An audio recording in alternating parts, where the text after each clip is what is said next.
Après la partie comprendre, l'idée pour moi ce soir, c'était de donner quelques pistes. Et c'est vraiment quelques pistes dans une infinité de pistes. Il y a plein d'angles pour aller travailler cette histoire des émotions. Pour moi, la première, c'est d'arrêter de lutter contre nos émotions et faire alliance. Donc pour faire alliance, je dois d'abord penser qu'une émotion, c'est positif. Sinon, j'aurais du mal à faire alliance avec ma colère, avec ma peur. J'aurais plutôt tendance à les fuir, à les refouler. Pourquoi faire alliance? Parce que quand je lutte contre quelque chose, eh ben, cette chose-là, je la renforce. Hein, plus je refoule ma colère, plus elle monte. C'est exactement le phénomène de la cocotte minute. Si je n'entends pas que la pression monte dans ma cocotte minute, eh ben, je vais laisser le feu en dessous et la pression va continuer à monter. Et si je crois qu'en mettant des parois plus épaisses à ma cocotte minute, je règle mon problème, je me trompe. Parce que la cocotte minute finira par exploser, simplement elle va le faire plus tard et plus fort. Et faire alliance, et ça rejoint la question qui a été posée, c'est se connecter à ses émotions. C'est regarder son tableau de bord. L'autre intérêt de faire alliance, c'est que quand je lutte contre mes émotions, je vais m'épuiser. Plus je nie que je suis en colère ou que j'ai peur, plus je refoule ça, plus je m'épuise. Ça veut dire que quand l'événement éventuellement qui va me demander de m'adapter va se présenter, ben je serai moins en capacité que les autres à m'y adapter parce que j'ai plus d'énergie. Je suis épuisé. C'est comme si imaginez, vous venez de tomber dans un torrent, et puis vous accrochez à un rocher, et vous dites non, je ne lâcherai pas parce que je vais me faire engloutir. Et puis vous luttez, mais le courant, lui, il est toujours là. Et puis à un moment donné, vous lâchez parce que vous n'en pouvez plus. Et là, vous allez vous faire emporter par le cours d'eau, et si à un moment donné, il faudra un peu d'énergie pour attraper une branche au-dessus, ou nager pour se mettre sur le côté, vous ne serez plus en capacité de le faire. Alors que si vous comprenez que de toute façon, à un moment ou à un autre, vous allez être emporté, ben vous lâchez prise plus tôt. Et du coup, vous êtes plus en état physique, en état énergétique de gérer ce qui va se présenter dans le fil de l'eau et que peut-être je ne vois pas parce que j'ai le regard juste au niveau de l'eau. Et une des choses que je vais faire, c'est ce que j'appelle la météo du matin. C'est me poser la question de comment je me sens ici maintenant. C'est la question que nous avons posée tout à l'heure en début de webinaire. C'est la question qui répond à comment je me connecte à mes émotions. C'est je me pose la question de comment je me sens ici et maintenant. Et je vais vous poser une question, alors je vous invite à répondre pour vous-même. C'est à quand remonte la dernière fois que vous vous êtes demandé comment vous vous sentiez sans aucune raison de faire ça? Qu'est-ce que je veux dire par là? Je ne vous demande pas quelle est la dernière émotion que vous avez ressentie, parce que des fois l'émotion s'impose à nous. La question c'est à quand remonte la dernière fois que je me suis arrêté sans aucune raison pour me dire tiens, je me demandais comment je me sens.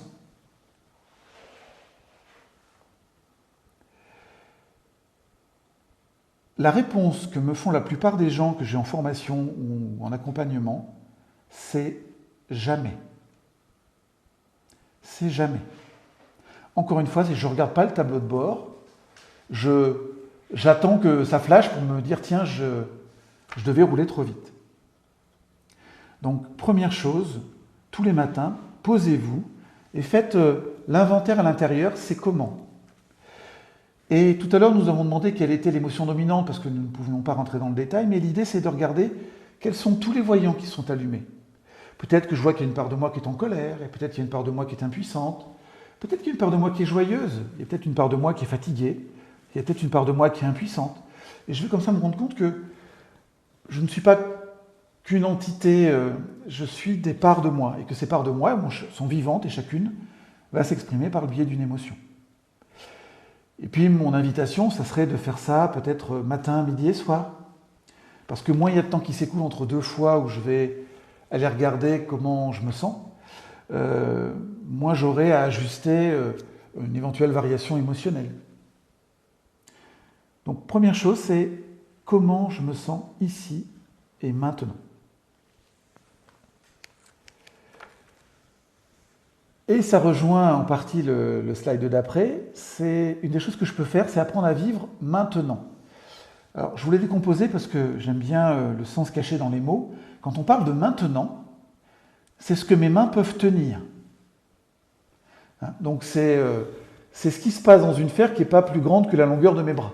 C'est ça maintenant. Alors ceux qui font de la pleine conscience, tout ce que je vais vous dire là va vous parler, c'est une des techniques qui nous ramène ici et maintenant. Dans le maintenant, dans le présent du là où je suis, l'idée c'est qu'a priori je vais plutôt vivre de la paix ou de la joie.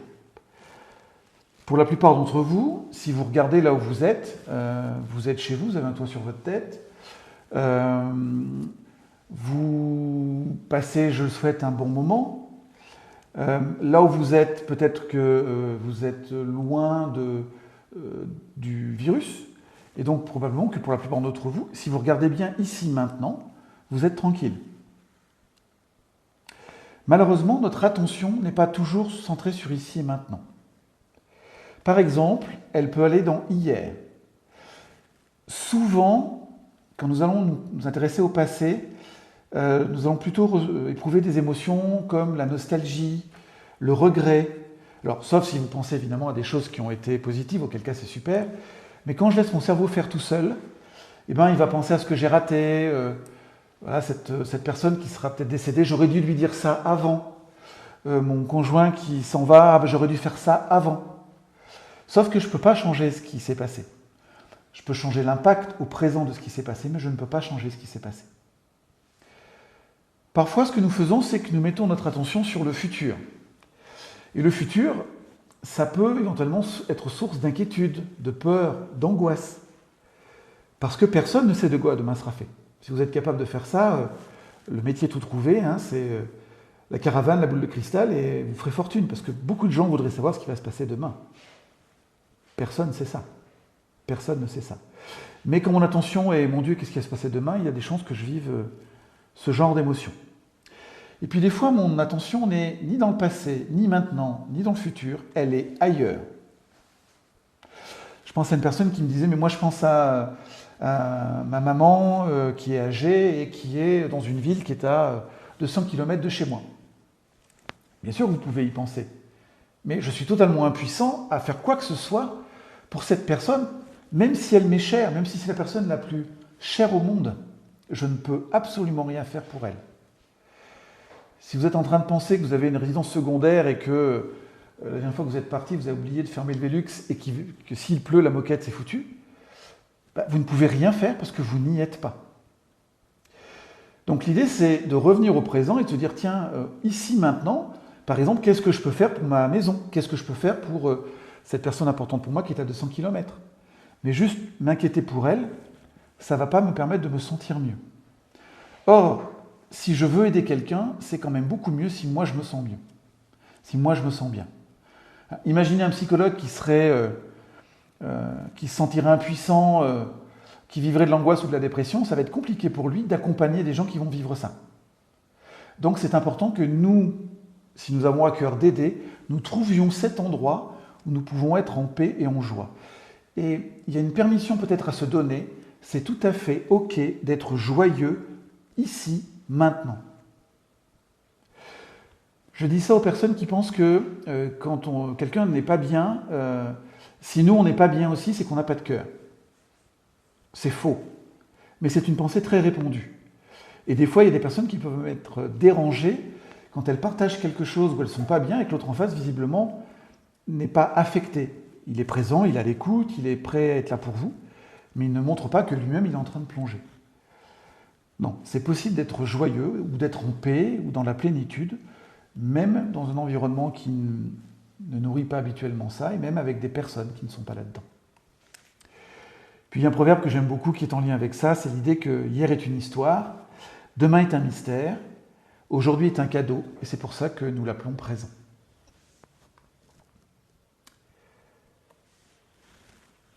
Alors, une autre chose que nous pouvons faire, que nous avons déjà en partie abordé au travers de vos questions et des slides précédents, c'est le lâcher-prise. Alors, il y a un exercice que je fais faire en formation pour faire comprendre le lâcher-prise. Je prends une corde, je la donne à quelqu'un dans le groupe, et souvent je fais monter un peu la pression en disant tu vois, je suis costaud, je vais gagner. Et je dis à la personne, voilà, il y a toi, il y a moi, et il y a la relation. La relation étant symbolisée par la corde.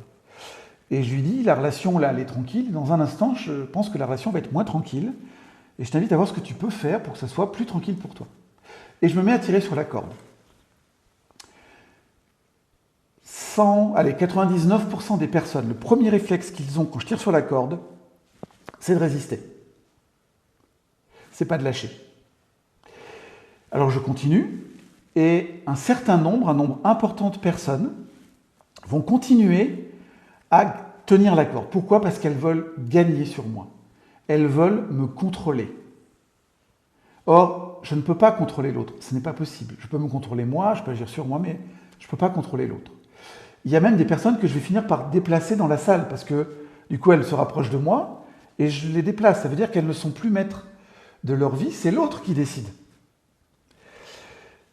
Et puis, il y a d'autres personnes qui, au lieu de résister, elles vont faire ça. C'est-à-dire qu'elles suivent le mouvement de la corde. C'est ce qu'on appellerait la suradaptation. C'est-à-dire que je m'adapte à quelque chose qui n'est pas bon pour moi. Très rares sont celles qui rapidement vont lâcher la corde. Et quand elles lâchent la corde, je leur montre que moi, je suis toujours en train de secouer ma main, mais elles ne sont plus impactées. C'est pour moi la meilleure métaphore du lâcher-prise. Certains ont du mal avec le lâcher-prise parce que ça serait pour elles ne rien faire. Or, lâcher-prise, c'est pas ne rien faire. C'est mettre de l'énergie là où j'ai du pouvoir et arrêter de la mettre où j'en ai pas. Je n'ai de pouvoir que sur moi. Des fois, je demande aux gens sur qui vous avez du pouvoir. Alors, il y en a qui me disent sur mes enfants, sur mon chien, sur mon conjoint, sur vos enfants, vous avez de l'influence. Si vous aviez du pouvoir sur vos enfants, vous auriez demandé une fois que la chambre soit rangée. Elle serait rangée tout le temps. Sur votre conjoint, vous avez de l'influence, pas de pouvoir. Sinon, personne n'aurait divorcé, par exemple, sans l'avoir voulu. Les managers, ils ont de l'influence sur leurs collaborateurs, ils n'ont pas de pouvoir. Quand je veux contraindre mes collaborateurs et qu'ils se m'en arrêtent de travail, je vois bien que j'ai de l'influence, pas de pouvoir. Donc je vais revenir à qu'est-ce que moi je peux faire pour prendre soin de mes besoins dans la situation telle qu'elle est. Vous n'avez pas choisi le Covid, vous n'avez pas choisi le confinement, vous n'avez pas choisi le chômage technique, ok. Mais dans ce contexte-là, qu'est-ce que moi je peux faire pour nourrir mes besoins, pour prendre soin de moi ? Lâcher prise, c'est aussi renoncer aux stratégies inefficaces. Si je fais plus de ce qui ne fonctionne pas, j'aurai plus d'un résultat qui ne me va pas. Donc, si je fais quelque chose et que je vois que ça ne donne pas ce que je veux, l'idée, c'est peut-être de faire autrement. Si quand vous demandez à votre conjoint de descendre les poubelles, ça déclenche un conflit, probablement que si vous continuez à lui demander de descendre les poubelles de la même façon, il n'y a pas de raison que ça ne déclenche pas un conflit encore plus fort. Donc, comment est-ce que je peux gérer ça autrement qu'en faisant comme j'ai toujours fait ? Et le pire dans cette situation, c'est quand je pense que j'ai raison. C'est-à-dire que mon comportement, c'est le bon et que c'est l'autre qui devrait comprendre que c'est le bon. Parce que je vais continuer à faire quelque chose qui est inefficace parce que je mets mon énergie là où je n'ai pas de pouvoir. Et puis, lâcher prise, c'est aussi constater c'est quoi les différents besoins que je peux avoir là maintenant, dans une situation donnée. Et soit je trouve une façon de gérer au mieux tous ces besoins, dans ce cas-là c'est super, soit des fois je me rends compte que je n'arrive pas à nourrir tous mes besoins. Et donc je vais faire un choix.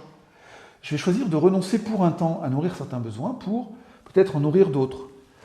Par exemple, peut-être que je vais me rendre compte qu'un de mes besoins, c'est d'être en santé, de surveiller ce que je mange. Et puis peut-être qu'il y a un autre de mes besoins que j'ai, c'est d'être en paix et d'être tranquille. Et peut-être que du coup, à certains moments, je suis très vigilant à ce que je mange, parce que le besoin de paix est relativement nourri, puis que c'est tranquille pour moi. Puis il y a peut-être d'autres moments où je me rends compte que mon niveau d'angoisse, il va monter. Et peut-être qu'à ce moment-là, ça vaut le coup de dire que mon besoin de santé, je vais le mettre pour un temps de côté, et que je vais m'autoriser à manger un aliment que je considérerais comme interdit. Encore une fois, tant que c'est temporaire. Et donc c'est à chaque fois décider consciemment qu'est-ce que je vais faire pour nourrir mes besoins plutôt que de laisser mon cerveau le décider à ma place. Il y a une sorte de BD que j'aime beaucoup qui traduit le lâcher-prise. Cette impression parfois que nous sommes coincés, enfermés par des barreaux, par des principes, par des règles, par des interdits, par des ça se fait pas. Et je m'épuise, je rage, je lutte, sans me rendre compte que c'est pas moi qui tiens mes principes, c'est mes principes qui me tiennent. Et qu'il suffirait juste que je lâche temporairement ou définitivement un de mes principes pour me sentir beaucoup plus tranquille et avoir beaucoup plus d'options. Et ça, je l'associe à un proverbe que j'aime beaucoup, que j'ai vu un jour dans une salle d'attente, qui dit « Je volette de perchoir en perchoir, dans une cage petite, de plus en plus petite, c'est parfois l'impression que nous pouvons avoir, dont la porte est ouverte, grande ouverte. » Alors je vais nuancer. Aujourd'hui, vous ne pouvez pas faire tout ce que vous voulez. Vous pouvez faire sûrement plus de choses que ce que vous croyez. Et peut-être que ça fait appel à notre créativité. Et je vois sur les réseaux sociaux qu'il y a des gens qui sont très créatifs. Très, très créatifs. La visualisation, j'en ai parlé en partie tout à l'heure. C'est lié au fait que mes pensées influencent mon état interne. Comment je pense influe comment je me sens. Vous pensez quelque chose d'agréable, vous allez vous sentir bien. Pensez quelque chose de désagréable, vous allez vous sentir mal. Ce qui est intéressant, c'est que notre cerveau a une caractéristique, c'est qu'il ne fait pas la différence entre une situation réellement vécue et fortement imaginée. Si vous êtes allongé sur une plage de sable blanc qui plonge dans une mer turquoise avec un ciel azur et un palmier couché sur le côté, ça va stimuler les mêmes zones du cerveau, ça va déclencher les mêmes hormones que si vous vous imaginez en train d'être allongé sur une plage de sable blanc, plongeant dans une mer turquoise avec un ciel d'azur et un palmier couché sur le côté.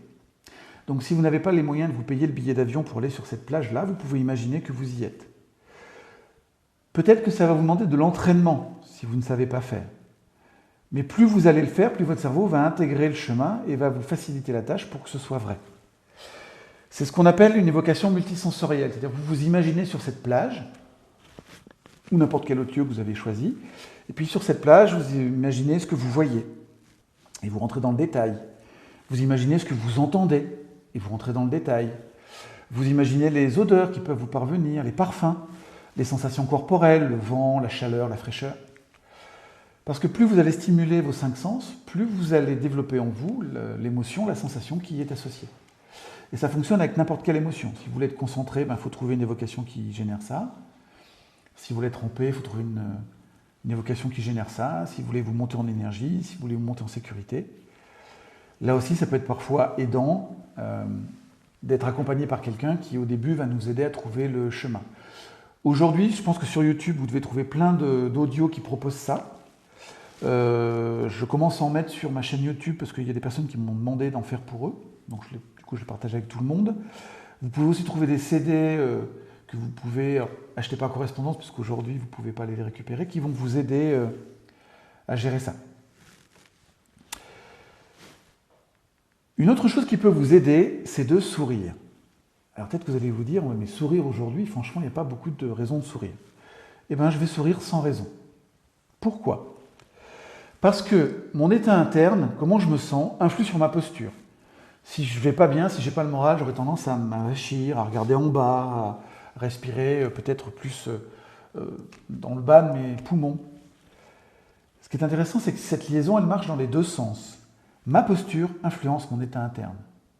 Si vous êtes triste, vous vous forcez à sautiller pendant quelques secondes, vous allez voir que votre état interne va changer. Donc, c'est qu'est-ce que je peux trouver comme activité qui va changer mon état interne ? Peut-être profiter de l'heure qui m'est donnée pour aller marcher, par exemple. C'est ce que vous pouvez faire avec le sourire. Vous pouvez, par exemple, tous les matins devant votre glace, sourire 10 fois de suite. Si ça vous gêne de le faire devant la glace, vous pouvez sourire sans raison. Moi, je sais que quand je fais ça, généralement au deuxième sourire, j'éclate de rire. Et ça, c'est intéressant parce que comme physiologiquement vous êtes en train de rire, votre cerveau, lui, il enregistre que tout va bien. Et il va déclencher les hormones qui sont en lien avec ce tout va bien. Les fameuses hormones du bonheur que certains peut-être d'entre vous connaissent. Encore une fois, si je n'ai pas l'habitude, si ça me semble bizarre, si mon mental il dit mais qu'est-ce que c'est que cette histoire ? Ça va peut-être me demander plus d'entraînement que pour d'autres. Mais si vous faites cet effort-là, vous allez voir que dans l'instant, vous allez vous sentir plus joyeux. Plus vous allez le faire, plus ce sera facile. Et au besoin, plus vous allez le faire, plus ça va revenir vite dans la journée si vous faites cet effort de sourire. Par exemple, pour ma part, j'ai une stratégie, c'est le petit smiley que vous voyez à gauche. Il est à différents endroits de la maison.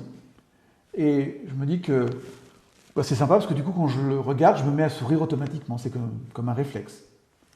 Voilà, c'est une stratégie possible pour penser à sourire davantage. La cohérence cardiaque, alors je ne vous la ferai pas pratiquer, c'est en lien avec la respiration. Pour gérer ses émotions, beaucoup d'entre vous probablement savent qu'une respiration abdominale va contribuer à nous détendre. Et déjà, vous pouvez pratiquer cette respiration abdominale. La respiration abdominale, comme la cohérence cardiaque, gagne à être pratiquée quand j'en ai pas besoin, pour pouvoir en faire usage quand j'en ai besoin. Hein, c'est comme si vous voulez apprendre à conduire sur glace, c'est pas quand votre voiture part en sucette dans un virage qu'il faut vous demander comment on conduit sur glace. C'est en prenant un stage où vous êtes dans des conditions pour apprendre, vous êtes sécure, tranquille et vous apprenez. Et bien pour la respiration, c'est exactement la même chose. Donc la cohérence cardiaque, elle va influer sur le niveau de vibration du cerveau. Le cerveau vibre à différentes fréquences. Là, vous m'écoutez par exemple, et a priori, votre fréquence de vibration, c'est la fréquence bêta. C'est pas très flatteur, mais c'est comme ça qu'elle est définie. Quand nous rêvons, quand nous sommes en état d'hypnose, c'est plutôt la fréquence alpha. Quand nous sommes en rêve paradoxal, c'est plutôt la fréquence θ. Sauf que vous ne pouvez pas demander à votre cerveau automatiquement de générer la fréquence alpha, par exemple. Il ne sait pas faire. Mais votre cerveau, lui, va réagir à partir de votre fréquence cardiaque et de la cohérence de votre fréquence cardiaque. Sauf que là aussi, je ne peux pas demander à mon cœur d'avoir une cohérence cardiaque, parce que le cerveau et le cœur sont des systèmes automatiques. Sauf que mon cœur, lui, il fonctionne à partir de ma respiration. Et la respiration, c'est à la fois automatique, puisque vous respirez sans y penser, et en même temps, je peux décider de respirer différemment. Là, ce qui vous est proposé, c'est d'inspirer 5 secondes et d'expirer 5 secondes en continu. Pour vous aider, là aussi, vous avez des vidéos sur YouTube qui symbolisent l'inspire et l'expire. Il y a des applications que vous pouvez charger sur votre téléphone qui vont vous aider. Il y a même des fois du son qui va accompagner ça. Et ce qui est préconisé, c'est d'en faire 3 fois 5 minutes par jour. Alors, j'ai interviewé une femme qui est médecin du travail et professeur de yoga et d'ayurveda, et qui dit, si vous faites déjà ça 1 minute par jour, c'est extraordinaire. Donc voilà, j'aime bien cette idée de je commence à ce que je peux gérer, puis éventuellement, j'augmente. Qu'est-ce que ça va apporter, cette respiration-là? Déjà un calme intérieur et un équilibre émotionnel. Et encore une fois, plus vous allez le faire, plus vous pourrez l'utiliser quand vous en avez besoin en situation de crise. Mais ce n'est pas en situation de crise que je commence à me rappeler comment il faut faire. Puis ça a un autre intérêt, c'est que ça va stimuler mon système endocrinien et mes défenses immunitaires. Et en ce moment, les défenses immunitaires, nous en avons besoin. Il faut savoir que la peur est une émotion immunodépressive. Si je cultive la peur et le stress, ça affecte mon système de défense. Donc toutes les stratégies qui permettent de se détendre et d'influer sur mon système immunitaire, pour moi, sont les bienvenues. La cohérence permet ça. La cohérence cardiaque permet ça. Je suis sur la fin. Je vais passer un petit peu plus vite. Nous avons 3 fins fondamentales qui sont bousculées aujourd'hui dans le confinement. Fin fondamentale, c'est 3 grandes familles de besoins qui sont importants pour un être humain. Il y a ce qu'on appelle le besoin de loi. C'est tout ce qui concerne le cadre, le planning, les règles, les principes. Si par exemple aujourd'hui je suis confiné, que je ne travaille pas, j'ai plus que m'apporte le travail qui m'apporte une forme de cadre, de structure. C'est ce que vivent par exemple les personnes âgées au moment de la retraite. D'un seul coup, j'étais occupé 35 ou 45 heures par semaine, j'ai plus rien. Donc c'est comment dans mon quotidien je me retrouve du cadre. C'est par exemple les heures des repas. Moi personnellement, j'ai remis mon réveil le matin pour m'apporter cette dimension du cadre dont je peux avoir besoin. C'est comme ça que ça se traduit pour moi. Il y a le besoin de lien, et là aussi c'est un besoin qui est malmené, c'est tout ce qui va être autour de la relation, des échanges, des signes de reconnaissance. Là aussi, je ne peux plus embrasser personne, sauf si je suis dans le même foyer dès le départ, je ne peux pas aller serrer la main des gens, là je ne vous ai pas en face de moi. Donc c'est comment je vais nourrir ce lien. Par exemple, j'appelle 1 à 2 personnes par jour, et je prends des nouvelles, et pour moi ça recrée le lien. Je fais des repas Skype, et ça nourrit le lien. Donc comment vous allez-vous être inventif pour nourrir ce lien qui est malmené aujourd'hui? La 3e fin que nous avons, c'est la fin de stimulation. J'ai besoin qu'il m'arrive des trucs. Alors peut-être que si, encore une fois, je suis confiné, et vraiment confiné, que je ne m'autorise pas à sortir, peut-être que c'est compliqué.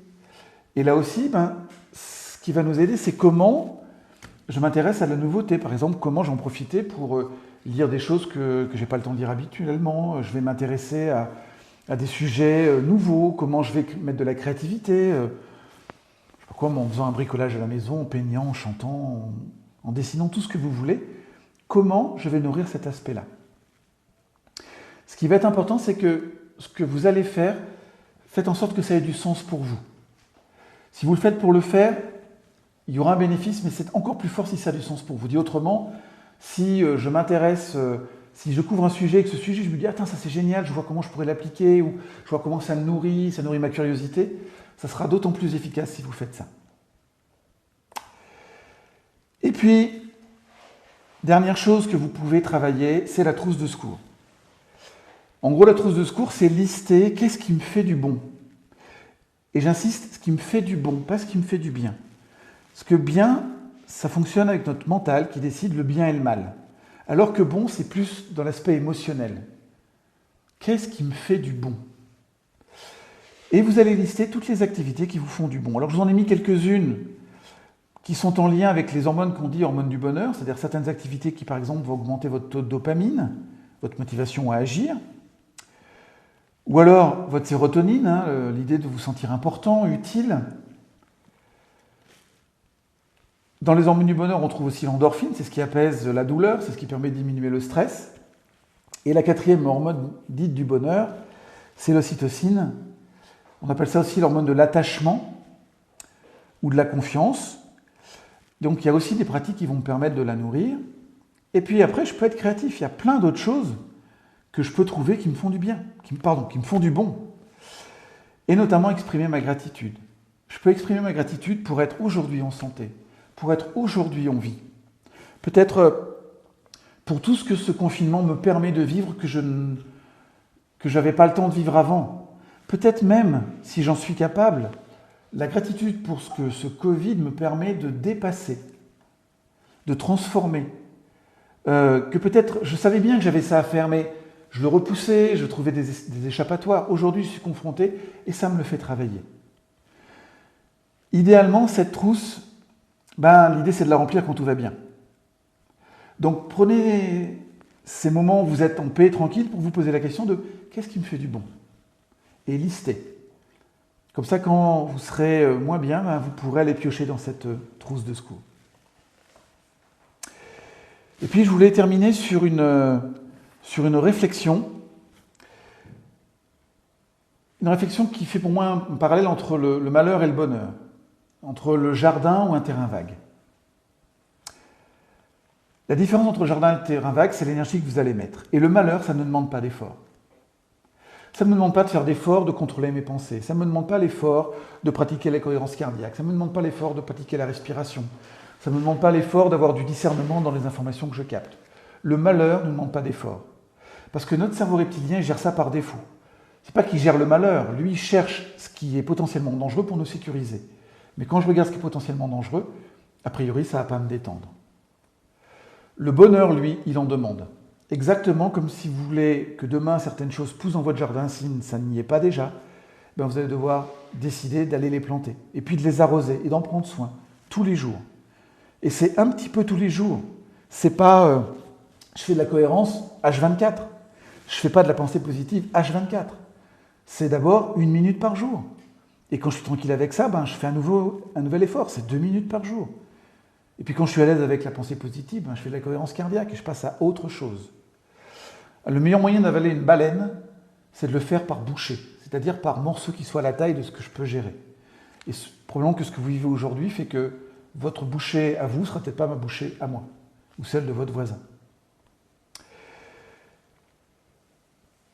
Ce qui va nous aider aussi à mieux gérer ce genre de situation maintenant et surtout mieux les gérer à l'avenir, c'est de sortir de notre zone de confort. Alors, pour moi, le titre n'est pas bien trouvé. On devrait appeler ça la zone du connu, c'est-à-dire la zone où je fais ce que j'ai toujours fait.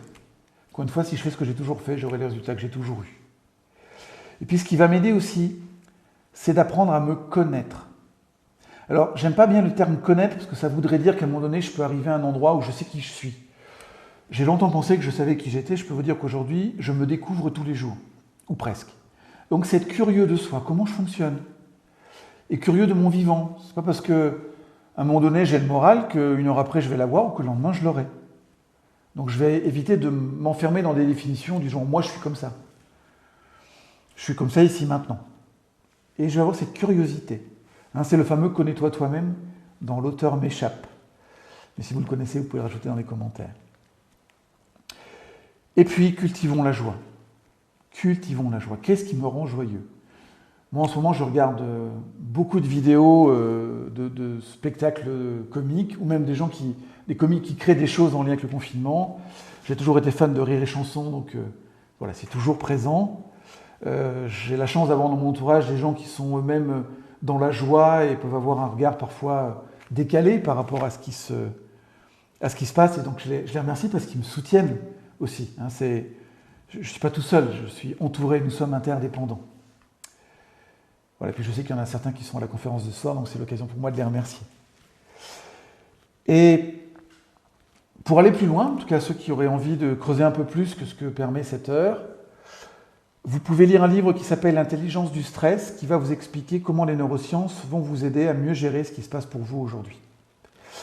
Un autre livre que vous pouvez lire, c'est Les mots sont des fenêtres ou des murs. Ça traite de communication non violente et ça va vous aider à mieux vous connecter à vos émotions, notamment en vous donnant des listes de sentiments et de besoins, mais aussi en vous présentant un processus pour vous relier à vos émotions.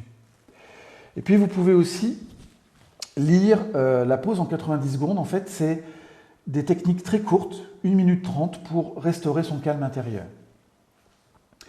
Et puis, je vous conseille de lire ce que j'ai pu écrire, parce que vous retrouverez des choses qui vont vous soutenir par rapport aux questions que vous avez.